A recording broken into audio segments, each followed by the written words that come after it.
আসসালামু আলাইকুম এভরিওয়ান, কেমন আছেন? আশা করি ভালো আছেন। আলহামদুলিল্লাহ, আল্লাহর অশেষ রহমতে আমরা অনেক ভালো আছি।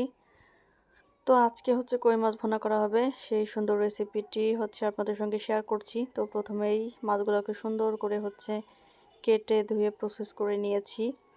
সকালবেলায় মাছগুলো হচ্ছে আনা হয়েছে, আর সেগুলো হচ্ছে যেহেতু দেশি মাছ এজন্য হচ্ছে একটু ছোট। তো সুন্দর করে ভেজে নিলাম। এখন হচ্ছে মশলা দিয়ে সুন্দর করে কষায় নেব। তো অল্প পরিমাণে পেঁয়াজ রসুন দিয়ে দিয়েছি। এ পর্যায়ে হচ্ছে জিরা বাটা আর হচ্ছে রসুন বাটা দিয়ে দিলাম। এটার গন্ধ চলে যাওয়ার পরেই হচ্ছে আমি বাকি মশলাগুলো অ্যাড করতেছি। তো এখানে হচ্ছে মরিচের গুঁড়া দিয়ে দিয়েছি, আর হলুদ লবণ দিয়ে দেওয়া হবে, আর অল্প একটু পানি দিয়ে দিলাম যাতে হচ্ছে মশলাটা পুড়ে না যায়। তো এখন হচ্ছে এভাবে আমি সুন্দর করে কষাই নিব।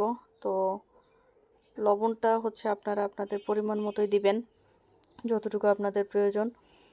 আর যারা ফেসবুকে কাজ করেন তারা অবশ্যই অন্যের ভিডিও দেখবেন এবং লাইক কমেন্টস করে শেয়ার করে পাশে থাকবেন। তা না হলে হচ্ছে কখনোই আপনি সামনের দিকে আগায় যেতে পারবেন না।